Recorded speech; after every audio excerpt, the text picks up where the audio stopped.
A Zona Morta. Stephen King.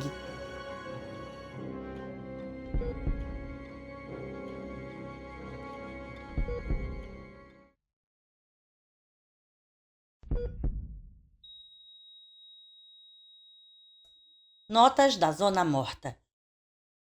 1. Portsmouth, New Hampshire, 23 de janeiro de 1979. Querido papai, esta é uma carta terrível de escrever e vou tentar ser breve. Enquanto você a lê, provavelmente já vou estar morto. Uma coisa muito ruim aconteceu comigo e acho que pode ter começado muito tempo antes do acidente de carro e do estado de coma. Você soube da história da minha paranormalidade, é claro. E deve se lembrar da mamãe jurando no leito de morte que aquele era o modo de Deus agir. Que Deus tinha uma tarefa para mim. Ela me pediu para não fugir da tarefa. E prometi a ela que não fugiria. Eu não estava falando sério, mas queria deixar que ela fosse em paz. Agora parece que ela, de um modo engraçado, estava certa. Eu ainda não consigo realmente acreditar em Deus. Em um ser real que faz os planos para nós e nos dá todas as pequenas tarefas que temos de fazer, como se fôssemos escoteiros destinados a conquistar medalhas de honra na grande gincana da vida. Mas também não acredito que todas as coisas que me aconteceram sejam mero acaso. No verão de 1976, pai, fui a um comício de Greg Stilson em Trimble, que fica no 3º distrito de New Hampshire. Era a primeira vez que ele se candidatava. Talvez você se lembre. A caminho do palanque, Greg apertou um monte de mãos, entre as quais a minha. Esta é a parte que talvez você ache difícil de acreditar, mesmo que já tenha visto meu poder em ação. Tive um dos meus lampejos. Só que daquela vez não foi um lampejo, papai. Foi uma visão no sentido bíblico, ou algo muito próximo disso. Por estranho que possa parecer, não foi clara como algumas de minhas outras percepções. Tudo estava coberto por um intrigante clarão azul que eu nunca vira antes. Mas foi algo incrivelmente poderoso. Vi Greg Stilson como presidente dos Estados Unidos. Não saberia dizer em que momento do futuro, mas vi que ele tinha perdido a maior parte de seu cabelo. Talvez daqui a uns 14 anos, no máximo uns 18. Tenho a capacidade de ver, não de interpretar. E neste caso a minha aptidão de ver foi dificultada por um curioso filtro azul, mas mesmo assim viu bastante. Se Stilson se tornar presidente, vai agravar uma situação internacional que desde o início já vem se apresentando como terrível. Se Stilson se tornar presidente, vai acabar precipitando uma guerra nuclear em escala global. Acredito que o foco inicial dessa guerra está na África do Sul. E também acredito que, no curso breve e sangrento desta guerra, não haverá apenas 2 ou 3 nações atirando ogivas nucleares, mas talvez umas 20, além dos grupos terroristas. Papai, sei que isso deve parecer uma loucura. Até para mim parece loucura. Mas não tenho dúvidas. Nenhum desejo de me virar para trás e ver se, em uma segunda olhada, minhas impressões se transformaram em algo menos real e menos urgente. Você nunca soube. Ninguém nunca soube. Mas eu não estava fugindo dos Chatsworth por causa do incêndio naquele restaurante. Acho que eu estava fugindo de Greg Stilson e do que eu tinha a obrigação de fazer. Como Elias se escondendo em sua caverna. Ou Jonas, que acabou na barriga da baleia. Achei que devia esperar para ver, você sabe. Esperar para ver se as pré-condições para um futuro tão horrível começariam a se formar. Hoje, provavelmente, eu ainda estaria esperando. Mas no outono do ano passado, as dores de cabeça começaram a piorar. E tive um problema quando estava naquela turma que trabalhava nas obras de estradas. Acho que Kit Strang, o chefe do grupo, deve se lembrar disso. 2. Extrato do depoimento prestado perante a denominada Comissão Stilson, presidida pelo senador William Cohen, do Maine. O inquiridor é o Sr. Norman D. Varizer, relator da comissão. O depoente é o Sr. Kit Strang, residente em Desert Boulevard 1421, Phoenix, Arizona. Data do depoimento: 17 de agosto de 1979. Varizer: E desta vez John Smith era empregado da Secretaria de Obras Públicas da Prefeitura de Fênix, não era? Strang. Sim, senhor, era. V. Foi no início de dezembro de 1978. S. Sim, senhor. V. E aconteceu alguma coisa em 7 de dezembro de que o senhor particularmente se lembre? Algo que tenha relação com John Smith? S. Sim, senhor, certamente. V. Poderia dizer a esta comissão o que foi? S. Bem, eu tive de voltar à oficina central para pegar galões de 150 litros de tinta laranjas. Estávamos pintando faixas divisórias, o senhor sabe. Johnny Smith estava na Avenida Rosemont nesse dia. Estava pintando novas faixas. Bem, voltei da oficina por volta das 16h15, uns 45 minutos antes do fim do expediente. E aquele Herman Joelen, com quem já conversaram, chegou perto de mim e disse: Kate, é melhor dar uma olhada no Johnny. Tem alguma coisa errada com ele. Quis falar com ele, mas parece que ele nem me ouviu. Quase passou por cima de mim. É melhor ir lá falar com ele. Foi o que Herman falou, e eu perguntei: Mas o que está acontecendo com ele, Herman? E Herman respondeu: Vá ver por você mesmo. Há alguma coisa muito esquisita com aquele cara. Aí fui subindo a avenida e a princípio estava tudo bem. Mas de repente, uau! Vê, o que o senhor viu? S. Quer dizer, antes de eu ver o Johnny. V. Sim, é isso. S. A linha que ele estava pintando começava a ficar toda torta. No início só um pouco. Um desvio aqui, outro ali, uma pequena curva. Não estava perfeitamente reta, o senhor sabe. E Johnny sempre foi considerado o melhor traçador do grupo. A partir de certo ponto, a linha ficava realmente sinuosa. Começava a avançar por toda a pista em grandes curvas e arcos. Em certos pontos, era como se Johnny tivesse avançado, desenhando círculos, e por cerca de uns 100 metros chegara a desenhar a faixa pela beira do acostamento. V. O que você fez? S. Eu fiz parar. Acabei alcançando o Johnny e fazendo com que parasse. Emparelhei com a máquina e comecei a gritar com ele. Devo ter gritado uma meia dúzia de vezes. Era como se ele não estivesse ouvindo. De repente, Johnny virou aquela coisa contra mim e deu uma baita arranhada na lateral do carro que eu estava dirigindo. Um veículo do departamento de estradas.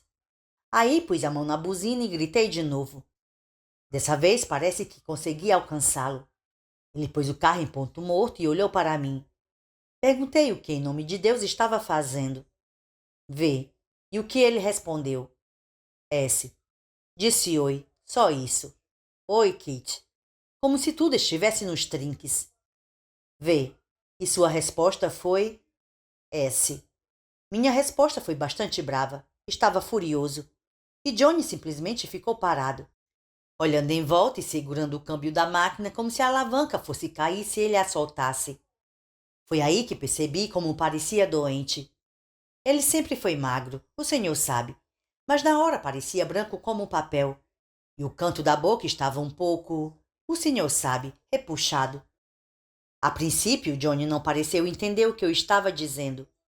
Então ele se virou e viu como estava a faixa, cruzando a estrada toda. V. E ele disse... S. Pediu desculpas. Então acho que ele... Não sei bem. Acho que cambaleou e pôs uma das mãos no rosto. Aí perguntei o que estava acontecendo e ele falou: Ah, um monte de coisas confusas. Sem sentido nenhum. Correm. Sr. Strang, a comissão está realmente interessada em qualquer coisa dita pelo Sr. Smith que possa lançar alguma luz sobre este caso. Pode se lembrar do que ele falou? S. Bem, a princípio disse que não estava acontecendo nada. Só aquele cheiro de borracha queimado, pneus queimando. Aí ele disse: Aquela bateria vai explodir se tentar carregá-la.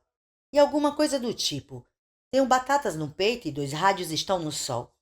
Então está tudo pronto para as árvores. Não posso me lembrar de mais nada. Como eu disse, era tudo confuso e maluco. V. O que aconteceu então? S. Ele começou a cair. Então eu o agarrei pelo ombro e a mão dele... Johnny tinha mantido a mão encostada no rosto. Se afastou. E vi que seu olho direito estava cheio de sangue. Então ele desmaiou. V. Mas ele disse mais alguma coisa antes de desmaiar, não foi? S. Sim, senhor, ele disse. V. E o que foi? S. Ele falou. Vamos nos preocupar com Stilson mais tarde, papai. Ele agora está na zona morta. V. Tem certeza de que foi isso que ele disse? S.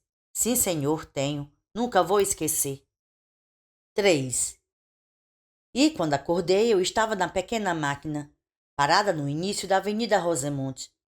Kate disse que era melhor eu procurar imediatamente um médico e que eu não voltaria a trabalhar até fazer isso. Eu estava assustado, pai, mas acho que não pelas razões que Kate imaginava.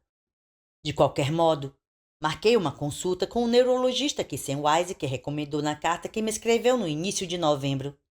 Você sabe, eu tinha escrito a Sam dizendo que passara a ter medo de dirigir porque estava tendo alguns momentos de visão dupla. Sam me respondeu imediatamente e disse para marcar uma consulta com aquele Dr. Van. Disse que considerava os sintomas bastante alarmantes, mas não teria a presunção de diagnosticar a longa distância. Não fui de imediato. Acho que a mente pode nos pregar algumas peças muito desagradáveis e continuei pensando, até o dia do incidente com a máquina de pintar as faixas, que fosse apenas uma fase que eu estava atravessando. Uma fase que seria superada. Acho que eu simplesmente não queria levar em conta a outra possibilidade. Só que o incidente com a máquina de pintar as faixas foi demais, e eu comecei a pensar nisso, pois estava ficando com muito medo, não só por mim, mas pelo que eu sabia. Então marquei uma consulta com aquele Dr. Van, que fez uns testes comigo e esclareceu minhas dúvidas. Com certeza eu não tinha tanto tempo quanto imaginava, porque... 4. Extrato do depoimento prestado perante a denominada Comissão Stilson, presidida pelo senador William Cohen do Maine. O inquiridor é o Sr. Norman D. Valriser, relator da comissão. O depoente é o Dr. Quentin M. Van, residente na Via Parkland, 17, Phoenix, Arizona. Data do depoimento, 22 de agosto de 1979. Valriser. Depois de ter realizado os testes e obtido o diagnóstico, o senhor conversou com John Smith em seu consultório, não foi? Van. Sim, uma consulta difícil. Essas consultas são sempre difíceis. V. Pode nos contar o essencial que se passou entre o senhor e ele? V.A. Sim. Sob circunstâncias tão incomuns, acho que podemos renunciar ao sigilo da relação médico-paciente. Comecei a dizer a Smith que ele devia ter tido uma experiência terrivelmente assustadora. Smith admitiu. Seu olho direito continuava muito vermelho, mas já parecia melhor. Um pequeno vaso sanguíneo. Se posso me referir ao gráfico, material deletado e condensado neste ponto. V. E depois que deu essa explicação a Smith? V.A. Ele me perguntou sobre a linha lá de baixo. Foi essa a expressão que usou. A linha lá de baixo. De uma certa forma, ele me impressionou com sua calma e coragem. V.E. E o que havia nessa linha de baixo, Dr. Van? V.A. Ah, pensei que isso estivesse claro para os senhores. John Smith tinha um tumor cerebral já em um estágio avançado de desenvolvimento no lóbulo parietal. Desordem entre os espectadores. Breve recesso. V.E. Doutor, me desculpe por essa interrupção. Gostaria de lembrar aos presentes que esse comitê está em sessão e que estamos assistindo a procedimentos de investigação, não a um show de horrores. Teremos ordem ou pedirei para o chefe da segurança evacuar o recinto. V.A. Tem toda a razão, Sr. Valriser. V.E. Obrigado, doutor.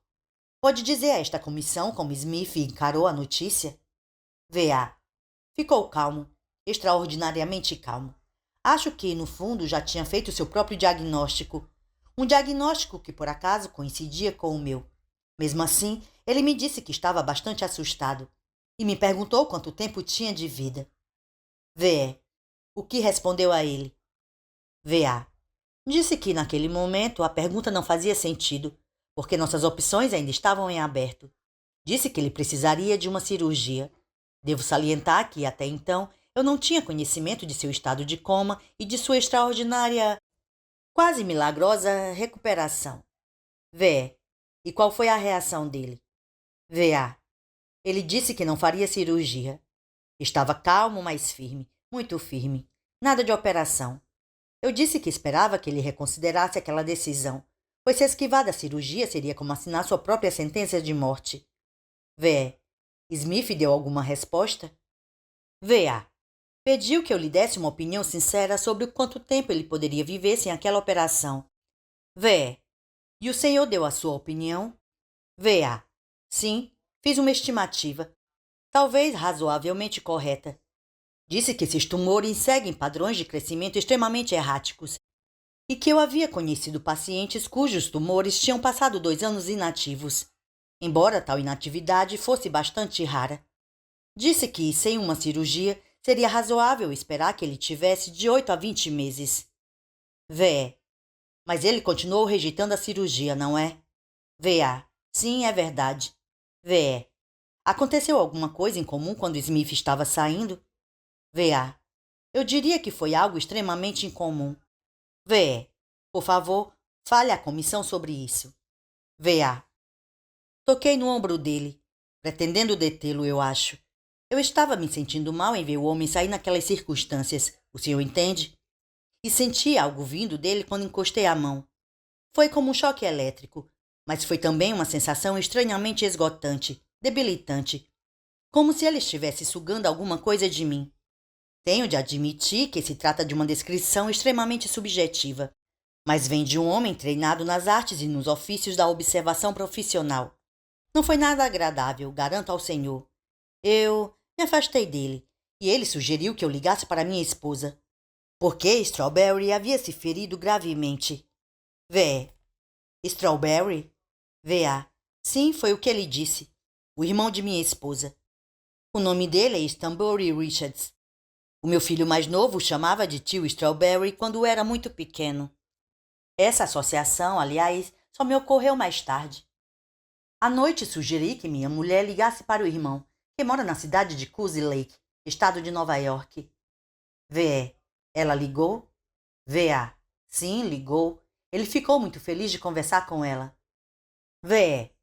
E o Sr. Richards, seu cunhado, estava tudo bem com ele? V.A. Sim, ele estava ótimo. Mas na semana seguinte caiu de uma escada quando estava pintando a casa e quebrou as costas. V.E. Dr. Van, o senhor acredita que John Smith viu isso acontecer? Acredita que ele teve uma visão pré-cognitiva com relação ao irmão de sua esposa? V.A. Não sei, mas acredito que possa ter acontecido. V.E. Obrigado, doutor. V.A. Posso dizer mais uma coisa? V.E. É claro. V.A. Se ele foi amaldiçoado com tal aptidão, sim, eu diria mesmo amaldiçoado, espero que Deus tenha piedade de sua alma torturada. 5. E eu sei, pai, que as pessoas vão dizer que fiz o que estou planejando fazer por causa do tumor. Mas não acredite nisso, papai. Não é verdade. O tumor é apenas o acidente finalmente me pegando de jeito. O acidente que, agora eu sei, nunca parou de acontecer. O tumor está localizado na mesma área que ficou lesionada na batida. A mesma área que eu agora creio provavelmente ficou ferida quando eu era criança e levei aquele tombo esquiando no lago Runaround. Foi aí que eu tive o primeiro dos meus lampejos.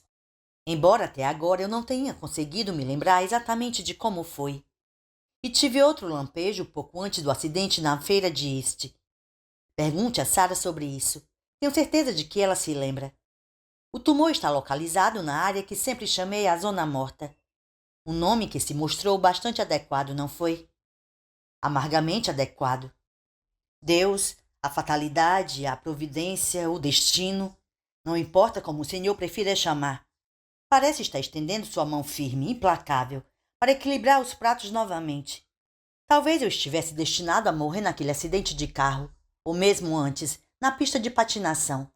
E acredito que, quando tiver terminado o que tenho de terminar, os pratos vão voltar a ficar equilibrados. Papai, eu amo você. A pior coisa Sou superada pela crença de que o revólver é o único meio de sair desse terrível beco sem saída em que me encontro. É saber que o estarei deixando sozinho para suportar a dor e o ódio daqueles que não têm nenhum motivo para crer que Stilson seja outra coisa além de um homem bom e justo. 6. Extrato do depoimento prestado perante a denominada Comissão Stilson, presidida pelo senador William Cohen do Maine. O inquiridor é o Sr. Albert Renfrew, representante do relator da comissão.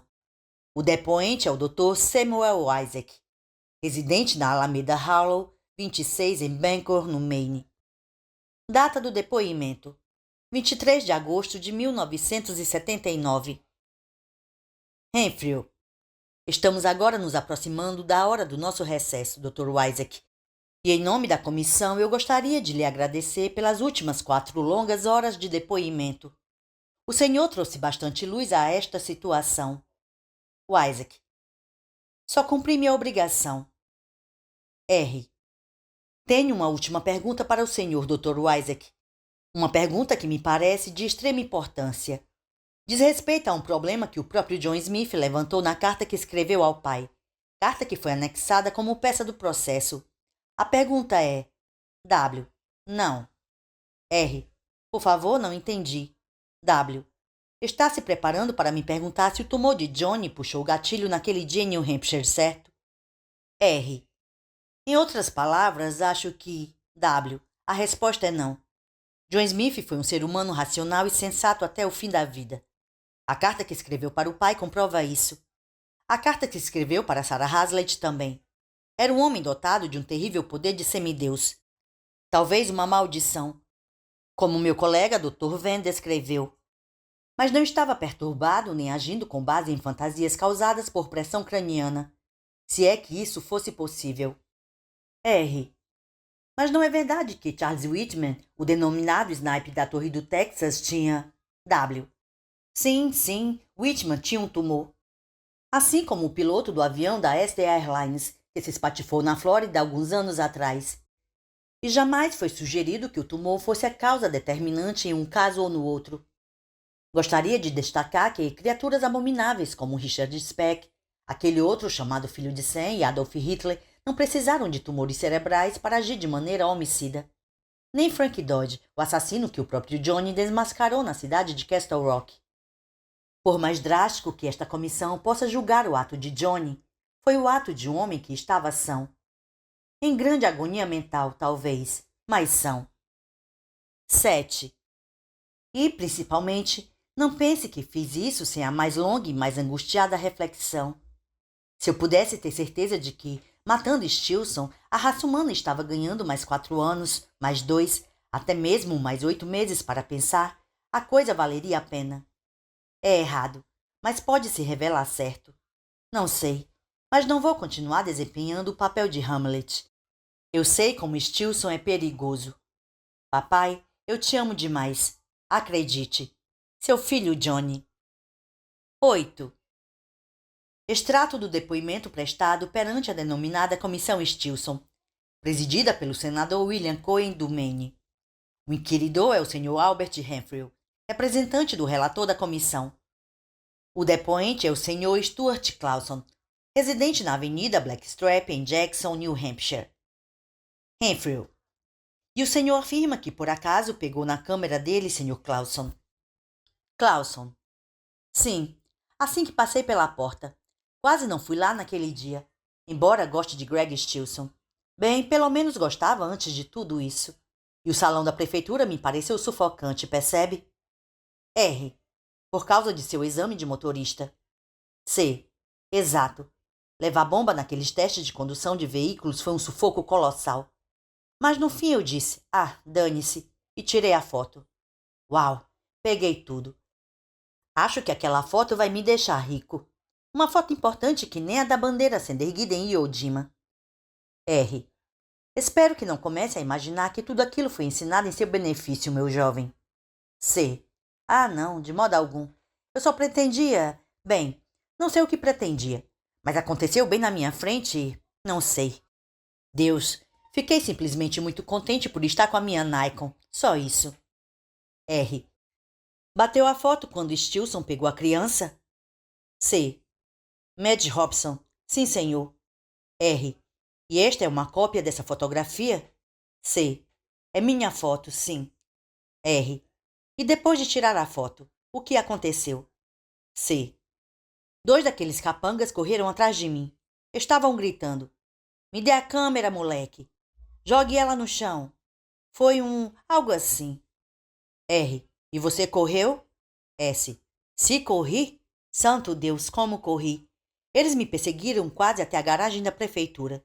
Um deles quase me pegou, mas acabou escorregando no gelo e caindo. Cohen. Eu diria, meu jovem, que você venceu a maratona mais importante da sua vida quando não se deixou pegar por aqueles 2 meliantes. C. Obrigado, senhor. O que Stilson fez naquele dia? Talvez precisassem ter estado lá, mas botar um menininho na frente, isso é muito baixo. Aposto que o povo de New Hampshire não vai votar naquele cara nem para trabalhar na carrocinha, nem para... R. Obrigado, senhor Clauson. O depoente está dispensado. 9. Outubro de novo. Sarah tinha evitado aquela viagem por muito tempo, mas agora era chegada a hora. Não podia mais adiar. Sentia isso. Deixou os 2 filhos com a senhora Blanap. Tinha agora empregados na casa e 2 carros em vez do pequeno Ford Pinto vermelho. A renda de Uau estava beirando os $30.000 por ano e foi sozinha a Ponal sob o sol ardente do final de outono.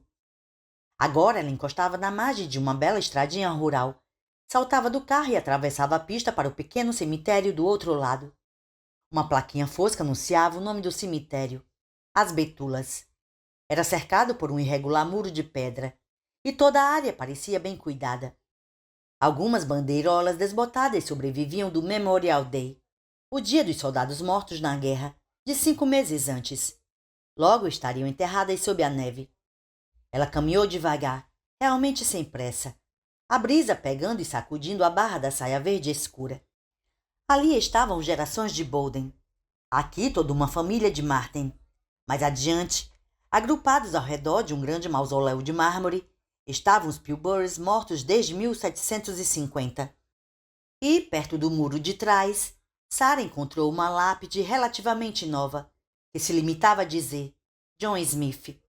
Ela se ajoelhou ao lado da lápide, hesitou, encostou a mão nela.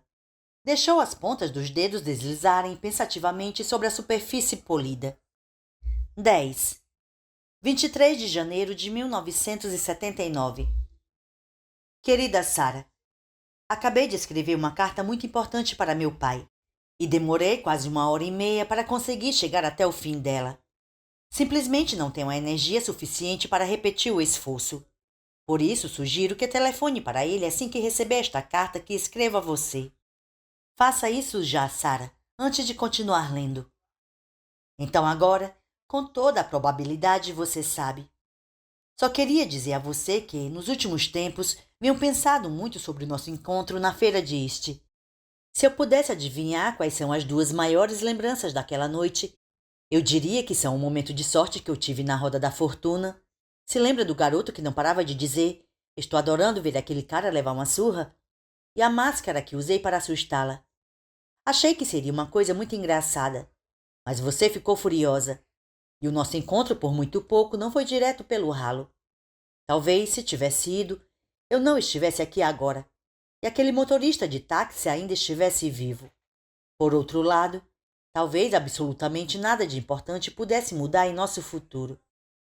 Talvez eu estivesse obrigada a comer os mesmos petiscos uma semana, um mês ou um ano mais tarde. Bem, tivemos nossa chance. Mas no fim a roleta acabou caindo em um dos números da banca. Acho que no duplo 0. Queria que soubesse que penso em você, Sarah. Para mim realmente não houve mais ninguém. E aquela noite foi a nossa melhor noite. 11. Olá, Johnny. Ela murmurou e o vento avançou suave entre as árvores que cintilavam ao sol. Uma folha vermelha subiu na direção do céu muito azul e pousou despercebida em seu cabelo. Estou aqui. Finalmente vim. Falar em voz alta também devia ter lhe parecido errado. Falar com um morto em um túmulo era o ato de uma pessoa desequilibrada. Ela teria dito isso em outros tempos. Mas naquele momento a emoção a pegava de surpresa. Emoção com tamanha força e intensidade que fez sua garganta doer e as mãos se fecharem de repente, batendo uma na outra. Talvez tudo bem falar com ele. Afinal, tinham sido 9 anos e agora era o fim.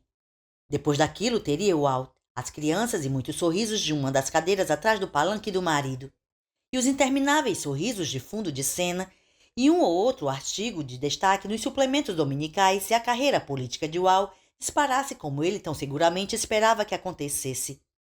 O futuro ia pondo a cada ano um pouco mais de grisalha em seu cabelo, o que passava despercebido graças aos seus cuidados no cabeleireiro e graças à maquiagem. Vislumbrava-se o futuro em exercícios como instrutor na Associação Cristã de Moços em Bangor, fazendo compras, levando Danny para a escola primária e Janice para o jardim de infância. O futuro eram festas de fim de ano e chapéus engraçados.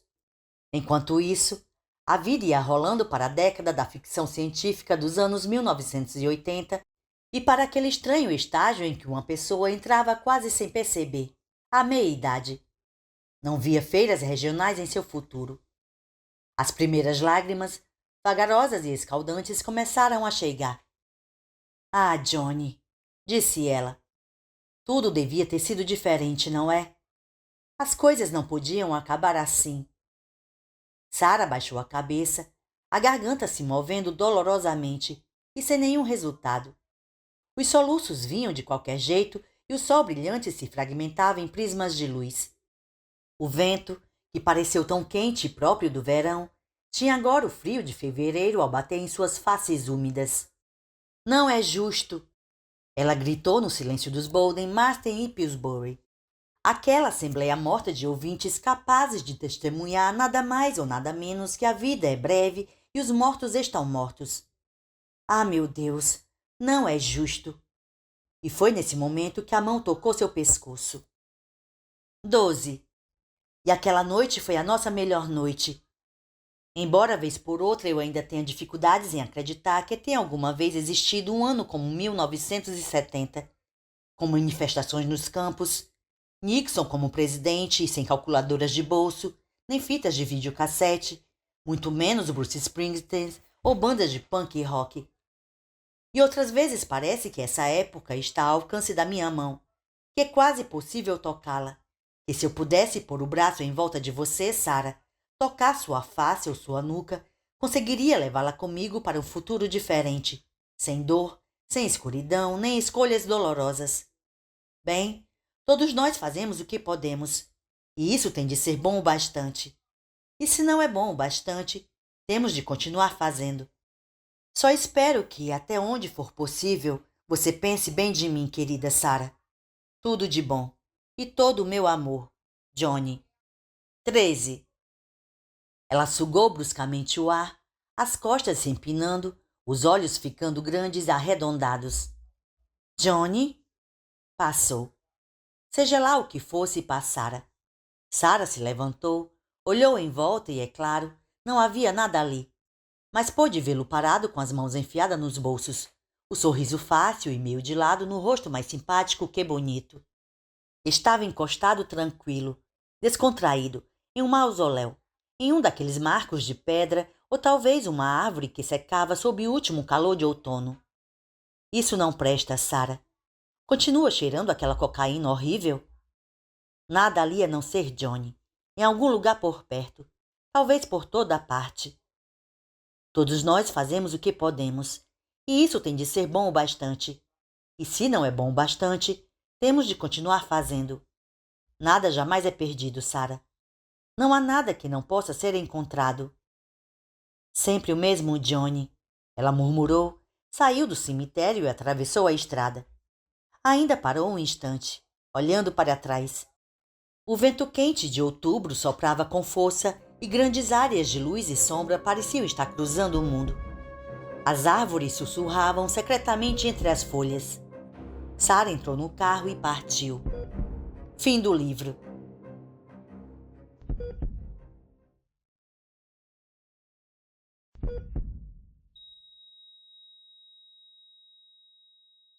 Oi, gente! Eu sou Dani Bernardo e acabamos mais uma leitura aqui no canal. A Zona Morta, de Stephen King, mais um do mestre, né? Muito pedido aqui por vocês. Essa é a minha primeira leitura dessa história e agora eu entendo porque todo mundo fala tão bem. Eu gostei demais aqui como a trama se desenvolve, mergulhando o leitor em um mundo onde o paranormal e o cotidiano se entrelaçam. Aqui o King ele consegue, né, explorar os dilemas morais enfrentados pelo nosso protagonista, o Johnny Smith, que ele precisa lidar com o peso de suas habilidades e as consequências de suas previsões. Eu gostei muito como ele conseguiu mesclar elementos sobrenaturais com questões profundamente humanas, né? Explorando temas como o livre-arbítrio, o destino e as consequências das ações. Achei isso muito legal. Eu gosto muito dessa habilidade do King de retratar a dinâmica dos relacionamentos interpessoais, né? Assim, destacando a importância das conexões humanas e os desafios enfrentados ao lidar com poderes além do controle. Sem contar que os personagens secundários são bem construídos, né? E desempenham papéis importantes para o desenvolvimento do enredo e acrescentam uma complexidade à narrativa. No entanto, algumas críticas podem e devem ser feitas principalmente em relação ao ritmo da história. Alguns momentos ficam muito lentos, principalmente ali na primeira parte do livro. Além disso, eu achei que o desfecho da trama foi um pouco abrupto, né? Porque o King ele vem escrevendo e ele escreve demais, mas na hora de finalizar, ele parece que ele corre um pouquinho.